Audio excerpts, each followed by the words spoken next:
Liverpool are champions of Europe for a sixth time after defeating Tottenham 2-0 in an all-English final in Madrid. Liverpool earned a penalty inside 2 minutes after Sadio Mane's cross hit the trailing arm of Tottenham midfielder Moussa Sissoko.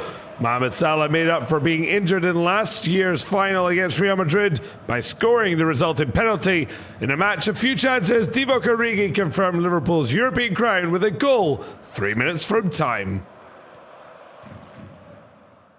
I don't want to explain why we won it. I only want to enjoy that we won it, and all the rest is not important. It's for all the people around the world in the stadium. They are with us, and they are now celebrating like crazy. And whoever is tomorrow in Liverpool, and we will celebrate together. We will have a sensational night.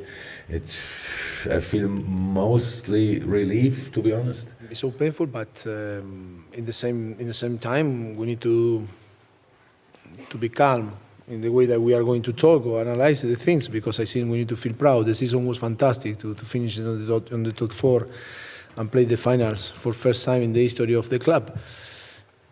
It's a thing that is going to be painful because we lose the final, but in the same time we need to be positive.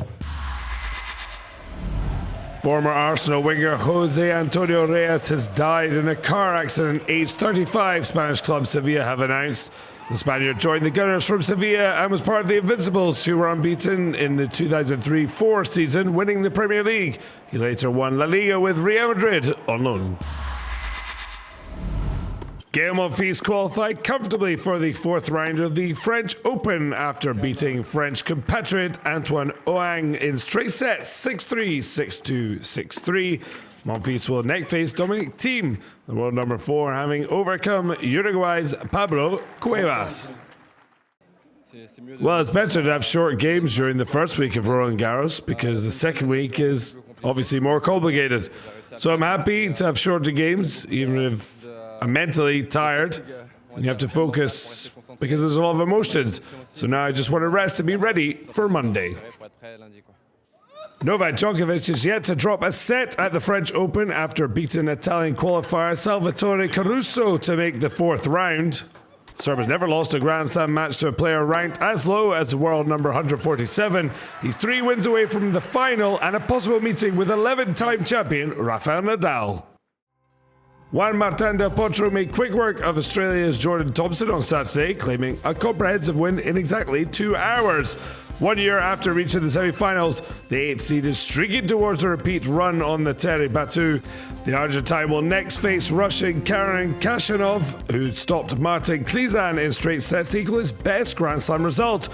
Fabio Fognini is also through after defeating Spain's Roberto Baptista Agut in 4 sets.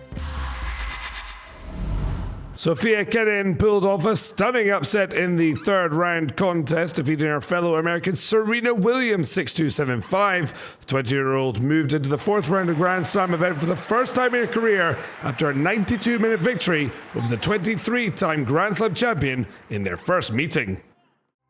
Polish teenager Iga Swiatek bounced back from a first-set bagel to defeat Monika Puig and reached the second week in her first ever French Open. The 18-year-old from Poland progressed in 3 sets to set up a clash against defending champion Simona Halep. 8th seed Ashley Barty clinched a spot in the fourth round for the first time in her career after a straight-set victory over former semi-finalist Andrea Petkovic. Barty faces Kenin in the round of 16. Jonathan Wisniewski shone as Lyon advanced to the semi-finals by edging out Montpellier 21-16 in a tightly contested playoff encounter. Lyon found themselves 10-0 down by the 11th minute, but Pierre-Louis Barassi hauled a try back 2 minutes later, and despite missing his resulting conversion attempt, Wisniewski would not slip up again.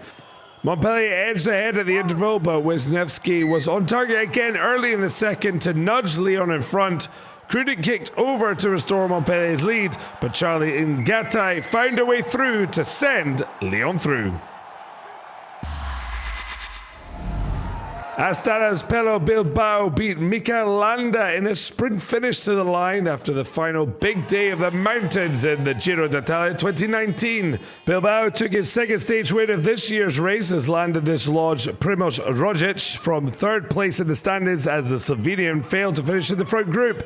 Richard Carapaz finished fourth to all but claim overall victory. Well, it's been a really hard stage from the beginning, and even more with that finish. Really explosive. We tried to win the stage, so I worked the most I could so Mikel could win it. He couldn't, but I could taste the sweet flavor, the flavor of a Giro we've worked really, really hard for. Toyota's Odd Tanak clung on to the lead of Rally Portugal over Chris Meek and Thierry Neuville as both he and his teammate Jari Matti Latvala suffered damper issues.